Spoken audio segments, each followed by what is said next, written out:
அன்புக்குரியவர்களே, ஆண்டவர் இயேசுவின் இனிய திருப்பெயரில் உங்களை அன்போடு வாழ்த்துகின்றேன். இயேசுவின் ஆளுமை என்னும் தொடரில் இன்று பதில் சொல்லுகிற திறன் என்பதை பற்றி உங்களோடு பகிர்ந்து கொள்ள விரும்புகின்றேன். இயேசு அறிவாற்றல் மிக்க ஒரு ஆளுமையாக இருந்தார். அவருடைய அறிவாற்றலின் ஒரு தளமாக, ஒரு கூறாக அவர் பதில் சொல்வது அமைந்திருந்தது. பலரும் இயேசுவிடம் கேள்விகளை எழுப்பினார்கள். அந்த கேள்விகளுக்கெல்லாம் இயேசு டான் என்று பதிலளித்தார் என்று விவிலியத்தின் பல இடங்களில் நாம் பார்க்கிறோம். எடுத்துக்காட்டாக மத்திய நற்செய்தி 22ஆம் அதிகாரம் முழுவதும் இயேசுவிடம் வந்து மறைநூல் அறிஞர்கள், சதுசேயர்கள், பரிசேயர்கள் பல கேள்விகள் எழுப்புகிறார்கள்.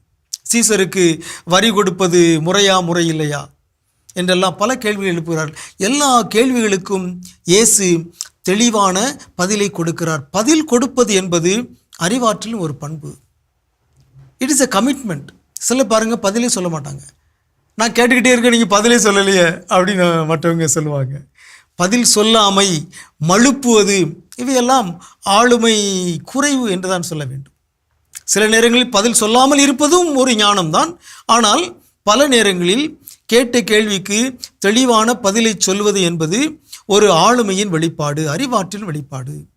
இயேசுவை பற்றிய ஒரு செய்தியை நாம் எங்கே பார்க்கின்றோம்? லூக்கா நற்செய்தி 2:47. மீண்டும் எருசலேம் கோவிலில் 12 வயது இயேசுவை மறைபோதர்கள் நடுவில் கண்டபொழுது அவரிடம் 4 அறிவாற்றல் கூறுகள் காணப்பட்டன. அவர்கள் சொல்வதை அவர் கேட்டுக்கொண்டிருந்தார், அவற்றை புரிந்து கொண்டார். அவர்கள் எழுப்பிய கேள்விகளுக்கு அவர் பதில் சொன்னார். எனவேதான் 47 நாம் வாசிக்கின்றோம், அவற்றை கேட்ட அனைவரும் அவருடைய புரிந்து கொள்ளும் திறனையும் அவர் அளித்த பதில்களையும் கண்டு மலைத்து போயினர். பதில்கள், ஒருவருடைய பதில்கள் அவருடைய ஆளுமையை வெளிப்படுத்துகின்றன.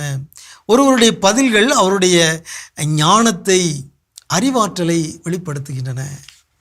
இயேசு அவர்கள் கேட்ட கேள்விகளுக்கெல்லாம் பதில் கூறினார். அது அவருடைய ஆளுமையினுடைய வெளிப்பாடு. எல்லா கேள்விகளுக்கும் அவர் பதில் கூறினார், எல்லாவற்றையும் அறிந்திருந்தார். ஆகவே நம்முடைய வாழ்விலும் அன்புக்குரியவர்களே, நாமும் கேள்விகளுக்கு பதில் கொடுக்க வேண்டும். சில நேரங்களில் தெரியாது என்று சொல்லலாம், ஆனால் பதில் கொடுக்கின்ற பொழுது சரியான பதில்களை கொடுக்க வேண்டும். அது அறிவாற்றலுடைய ஒரு பண்பாக இருக்கிறது. அறிவாற்றல் மிக்க இயேசுவை போற்றுவோம். நாமும் அறிவாற்றல் நிறைந்தவர்களாக வாழ்வோமாக. உங்களுக்கு அமைதி உரித்தாகுக.